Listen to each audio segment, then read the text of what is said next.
Good morning. Il est pas du tout le morning là, il est presque 16 heures je crois. Ouais, presque 16 heures. Mais peu importe, je dis toujours good morning, quelle que soit l'heure du jour et de la nuit. Aujourd'hui, j'ai envie de vous parler de quelque chose que j'ai découvert il y a pas si longtemps. Je suis sûre que vous connaissez déjà les vision boards, donc le concept des tableaux de visualisation qu'on se fait généralement à la fin de l'année ou au tout début d'une nouvelle année, un peu pour mettre ses objectifs en images, les visualiser, les avoir sous les yeux toute l'année et se motiver en fait, s'encourager à les atteindre. Voilà, certains diront que ça a un rapport avec la loi de l'attraction, d'autres pour eux c'est juste une façon de visualiser leurs objectifs. Moi c'est comme ça que je le vois. Et puis, il y a quelques jours, j'ai découvert un concept qui peut être soit complémentaire, soit qui peut venir complètement remplacer les vision boards, et qui s'appelle le bingo board. Alors, le bingo, c'est quelque chose que vous avez déjà sûrement vu. En fait, c'est un jeu, je crois. C'est un peu comme un loto qui se présente sous forme de, comment dire, une sorte de quadrillage avec, je crois, des chiffres à l'intérieur à chaque fois et il faut noter ou colorer les chiffres qu'on a qui sont tirés au... Bref, je connais pas du tout dans le détail ce jeu-là, j'ai juste... je connais vaguement un peu le concept, mais le concept des bingo boards, il a été aussi repris parfois sur des templates Instagram où on va mettre par exemple des destinations de vacances et chacun va un peu réutiliser ça en story pour dire j'ai été là et là et là et là et là, et donc en fait on va noter les endroits dans lesquels on a déjà été et c'est présenté sous la forme d'un bingo, donc d'un tableau bingo board. Et là, ce que j'ai découvert récemment, via des vidéos sur YouTube, c'est le concept du bingo board, mais adapté un peu à l'idée du vision board. Et personnellement, je vais m'en servir comme complément de mon vision board, mais ce que je trouve génial avec cette approche un peu différente, c'est que ça peut totalement remplacer un vision board. C'est beaucoup plus simple à mettre en place. Il n'y a pas besoin d'aller chercher des images, les imprimer, les découper, les machins, faire tout un collage, etc. C'est donc beaucoup plus accessible en fait parce qu'on peut littéralement faire ça soi-même avec juste du papier, un stylo, un crayon, enfin voilà, de la couleur si on a envie de rajouter de la couleur. Mais c'est vraiment ultra simple à faire. Et ça prend pas de temps, en fait le seul temps qui va être utilisé c'est le temps de réflexion pour vraiment mettre à plat ses objectifs, un peu comme on ferait de toute façon pour un vision board. Mais ce que je trouve particulièrement intéressant avec le bingo board, c'est qu'il peut être beaucoup plus encourageant et permettre un peu de garder le cap sur ses objectifs d'une façon un peu différente. En ce qui me concerne, c'est quelque chose que j'ai envie de mettre en place pour décomposer mes objectifs par palier. Donc, par exemple, sur un tableau de visualisation, on peut avoir, je sais que c'est le cas de beaucoup de personnes, atteindre X abonnés sur votre compte Instagram, j'allais dire Facebook, mais pas du tout, tout le monde s'en fout maintenant. Votre compte, je sais pas, YouTube, Instagram, TikTok, voilà.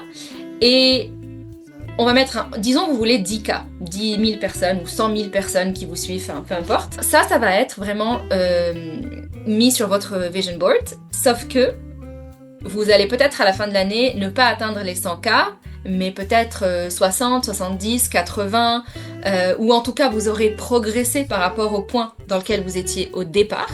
Et ce que je trouve super avec, en tout cas la façon dont moi je vais m'approprier le bingo board, c'est que on va découper ça par palier et se féliciter déjà pour chaque petite étape. Donc si je suis à 10 000 abonnés et que mon but c'est d'aller à 100 000, eh bien quand j'aurai fait 20 000, ça sera déjà une case de mon bingo que je pourrais cocher. Quand j'aurai fait 50 000, ce sera une autre case. 70 000, encore une autre case, etc.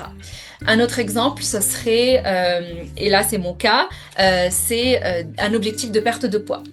Personnellement, j'ai un objectif de perte de poids parce que j'ai pris du poids pendant les années Covid, beaucoup de poids même, sans même m'en rendre compte. Et au bout d'un moment, bon, j'en avais marre, il était temps de faire quelque chose et j'ai actionné plein de choses pour travailler sur ce sujet-là et réussir à retrouver ma forme physique d'avant Covid. Donc là, il me reste encore un certain objectif en termes de poids à perdre. Sauf que, je vais dire une bêtise, c'est pas mon cas, mais on va dire les choses comme ça. Imaginons que vous voulez perdre 30 kilos. 30 kilos, c'est énorme et ça peut vraiment sembler comme une montagne ou comme quelque chose qui va demander tellement de temps qu'on va se décourager en chemin. Donc, pourquoi pas, en fait, décomposer ça et se motiver, non pas pour les 30 kilos, mais se motiver à chaque fois par palier de 3 à 5 kilos jusqu'à ce qu'on arrive aux 30 ou qu'on s'en rapproche en tout cas. Et voilà, enfin, disons que c'est pas 30 kilos que vous voulez perdre, peut-être que vous voulez perdre 10, et bien au lieu de vous projeter comme ça avec ces 10 kilos toujours en tête qui vous hantent un petit peu parce que vous êtes en train de vous dire j'ai toujours pas réussi, et bien en fait vous pourriez tout simplement décomposer ça par palier et avoir un premier palier de 3 kilos, le suivant c'est 5 kilos, 6 ou 7 kilos, etc. jusqu'à atteindre les 10 kilos. Et si votre but c'est de perdre les 10 kilos pendant l'année 2025, mais qu'à la fin de l'année 2025, vous n'en avez pas perdu 10, mais 7 ou 8, bah, vous pourrez quand même vous féliciter et vous verrez, enfin, ce sera déjà un grand accomplissement pour vous. Et puis de toute façon, au fil de l'année, vous auriez eu beaucoup plus cette volonté et cette motivation parce que vous vous encouragez en voyant que c'est en train de progresser, vous êtes en train de progresser vers votre goal. Vous n'avez pas juste en tête le dernier point final de votre objectif, mais c'est vraiment tout le cheminement en fait qui va vous motiver.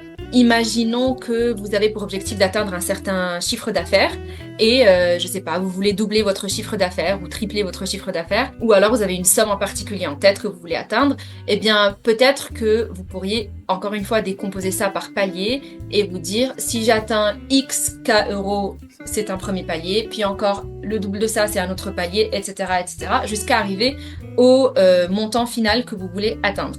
Ça reste vraiment 1000 fois plus motivant que de se sentir beaucoup trop éloigné, beaucoup trop détaché de l'objectif final qui est un peu genre le pic de la montagne, quoi. Ça semble beaucoup trop loin et beaucoup trop difficile à atteindre. En fait, c'est un concept que j'ai trouvé génial et que je ne connaissais pas, en tout cas pas appliqué au Vision Board. Je le connaissais, ou en tout cas aux objectifs, je le connaissais voilà, comme étant un jeu, je le connaissais de façon un peu plus adaptée pour des stories sympas, Instagram et compagnie.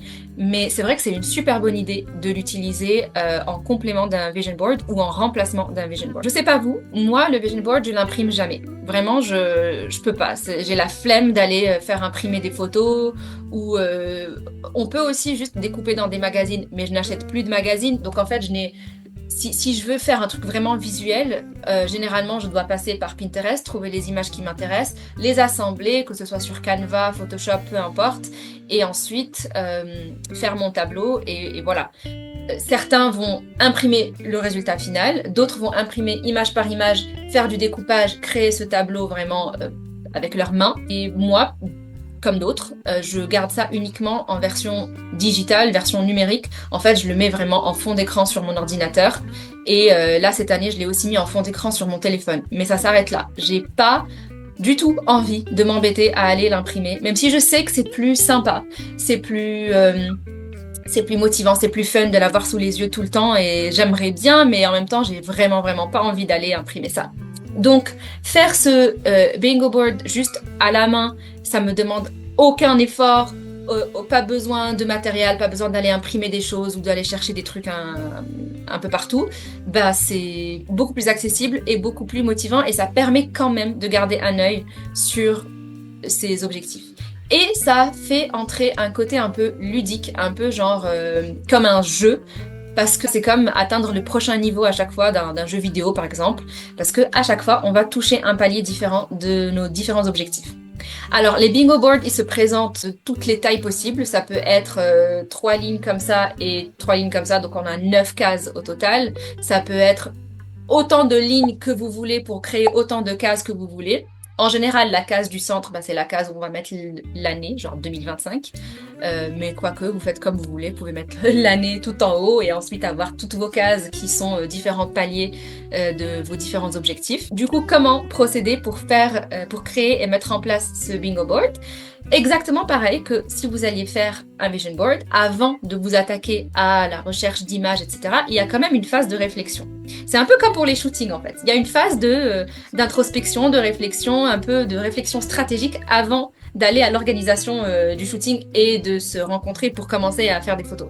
Donc c'est exactement pareil, il n'y a rien sans préparation. L'étape numéro 1, c'est de faire le point sur où est-ce que vous en êtes aujourd'hui, qu'est-ce que vous avez pu vivre sur votre année 2024 et du coup, où est-ce que vous voulez aller. À partir de ce point où vous êtes aujourd'hui, vous voulez aller à quel point pour l'année 2025. Faites-le à tous les niveaux de votre vie, en fait. Ne vous attardez pas uniquement sur le business. Pensez à d'autres choses, à la vie personnelle, à votre vie amoureuse, à votre santé, à votre spiritualité, à votre vie sociale, à plein d'aspects différents, vos hobbies aussi. Il y a plein d'aspects différents qui peuvent entrer en compte dans la réalisation, en tout cas l'élaboration et le fait de lister vos objectifs. Et une fois que vous avez listé les objectifs, vous allez les lister de façon très concrète, c'est-à-dire je veux X abonnés ou X de chiffre d'affaires ou X séances de sport auxquelles je vais aller ou X kilos que je vais perdre ou à telle date je veux avoir accompli telle chose. Et en fait,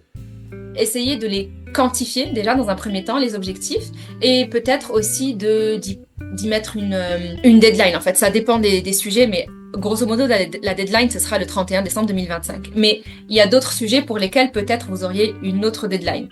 Si vous avez un objectif, par exemple, moi, j'ai bien envie de continuer à faire des vidéos sur YouTube, et mon objectif, c'est d'en faire une par semaine.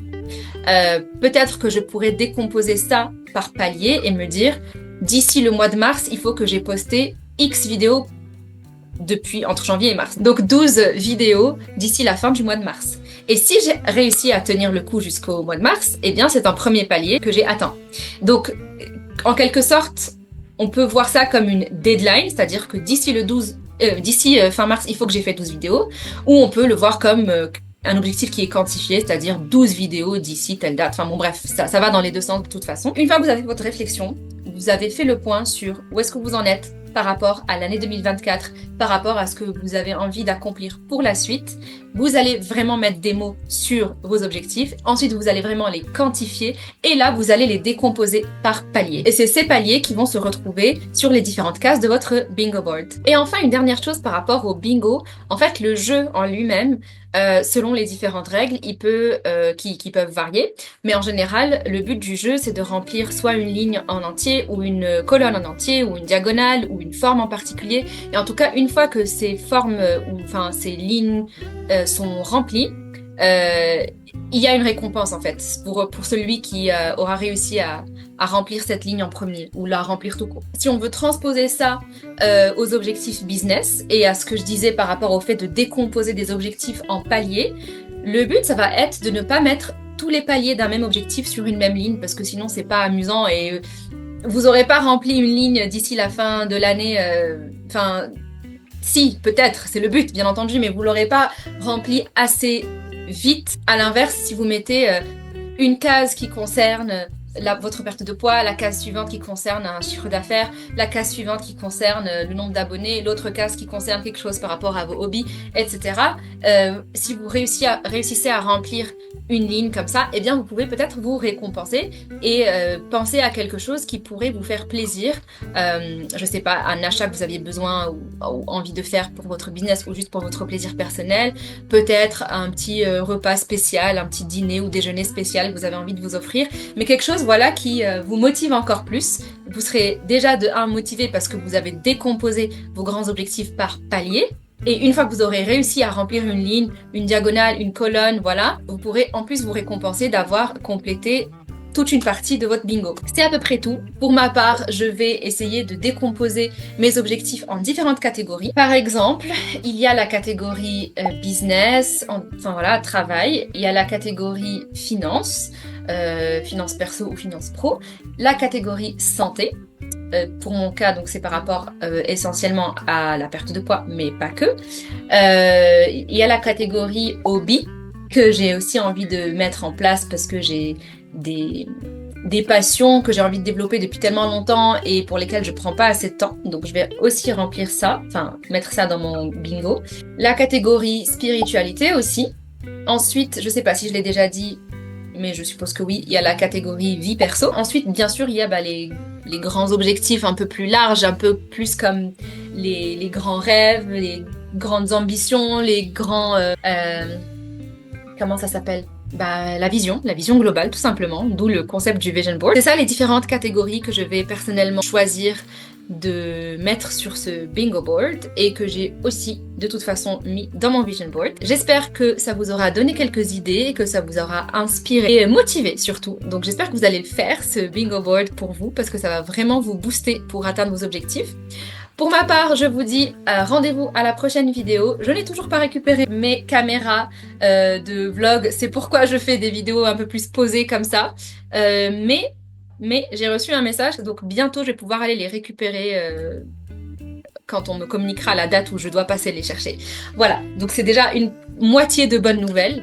Avec un peu de chance, la vidéo prochaine, elle sera pas du tout dans ce cadre-là, mais vraiment un vrai format vlog, avec un vrai montage, avec une qualité d'image bien différente, une qualité en termes de lumière et de son aussi qui sera bien meilleure. On croise les doigts. Je vous dis à la prochaine et je vous fais des gros bisous.